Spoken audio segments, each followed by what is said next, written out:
भाई बहनों को जय मसीह की। हम लुका की पुस्तक पढ़ेंगे, लुका 1:9। फिर उसने बाहरों को और उन्हें सब दुष्टात्मा और बीमारियों पर अधिकार दिया और सामर्थ्य दिया और उन्हें परमेश्वर राज्य का प्रचार करने को अच्छा करने के लिए भेजा। हालेलुया। यीशु मसीह ने दुष्ट आत्मा पर क्या दिया? हमें अधिकार। हालेलुया। दुष्ट आत्मा पर हमें यीशु मसीह ने क्या अधिकार दिया है? हालेलुया। और यीशु मसीह का शुभ संदेश बताना और प्रचार करना और बीमार को अच्छा करना, उस पर हमें यीशु मसीह ने अधिकार दिया। शुभ संदेश बताना सब भाई बहनों का काम है। हालेलुया। दुष्ट आत्मा को भगाने का भी परमेश्वर ने हमें अधिकार दिया है। लेकिन क्या कर रहे हैं आज मसीह भाई बहन? उस अधिकार को क्या गलत इस्तेमाल कर रहे हैं। हालेलुया। बहुत से पास्टर, बहुत से विश्वासी भाई बहन उसे क्या गलत इस्तेमाल कर रहे हैं। क्या गलत इस्तेमाल कर रहे हैं? हालेलुया। परमेश्वर वचन में लिखा, परमेश्वर ने हमें सांप बिच्छू पे रोंदने का अधिकार दिया है। हालेलुया। हमें पहले ये पता होना चाहिए सांप क्या है, बिच्छू क्या है। हालेलुया। हालेलुया। आजकल लोग क्या कर रहे हैं? हालेलुया। वो एक वचन को लेकर बैठे रहते हैं। परमेश्वर ने सांप और बिच्छू पे अधिकार दिया, लेकिन हमें सोचना चाहिए बिच्छू क्या है, सांप क्या है। हालेलुया। अब मैं एक गवाही देना चाहता हूँ। हालेलुया। एक गवाही था।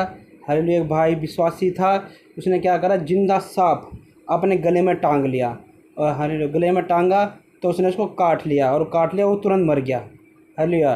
क्योंकि पर उसने ये वचन पढ़ा था, हमें सांप बिच्छू पर अधिकार दिया, लेकिन उस भाई को ये नहीं पता था परमेश्वर ने सांप किसको बोला, बिच्छू किसको बोला। हालेलुया। ऐसे बहुत पास्टर हैं और ऐसे बहुत विश्वासी हैं जो एक वचन लेके बैठे हैं, हमें परमेश्वर ने सांप बिच्छू पर अधिकार दिया।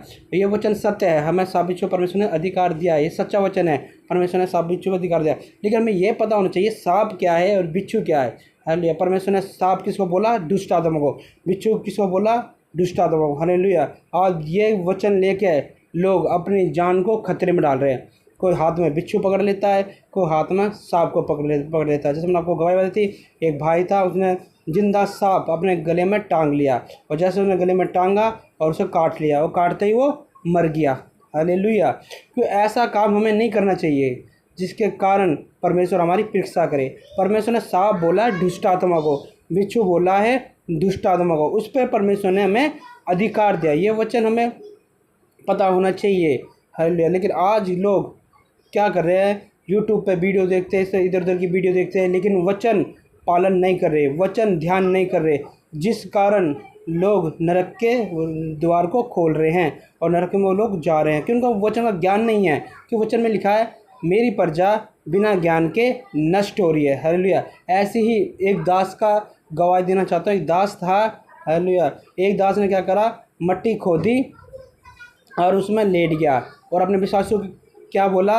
मैं तीसरे दिन जिंदा हो जाऊंगा। हालेलुया। उन्हें खड्डा खोद के वो दास गड्ढे में लेट गया। हालेलुया। जब तीसरे दिन उसको उठाया तो वो क्या? मरा उड़ निकला। हालेलुया। जिंदा केवल एक इंसान होता, वह है यीशु मसीह। हालेलुया। यीशु मसीह तीसरे दिन क्या? जिंदा हो गया था। लेकिन आजकल के पास्टर, बहुत से पास्टर क्या कर रहे हैं? हालेलुया। उसने सोचा जैसे यीशु मसीह जिंदा होया वैसे मैं जिंदा हो जाऊंगा। हालेलुया। जब मैंने एक गवाही देखी तो मैं खुद हैरान हो गया। एक पास्टर गड्ढा खोद कर उसमें लेट गया और उसमें लेट के उसने 3 दिन विश्वासी से बोला मैं तीसरे दिन जिंदा हो जाऊंगा। लेकिन जब तीसरे दिन विश्वासी गए तो उस पास्टर को क्या? मरा उड़ पाया गया। हालेलुया। इसलिए परमेश्वर वचन क्या कहता है?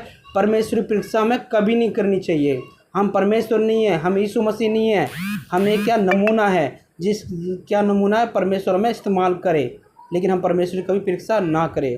भाई बहनों से ये कहना चाहता हूँ, खाली परमेश्वर वचन पढ़े, परमेश्वर की परीक्षा ना करे। सब भाई बहनों को विजय मसीह की परमेश्वर वचन दिया, सबको आशीष करे। आमीन।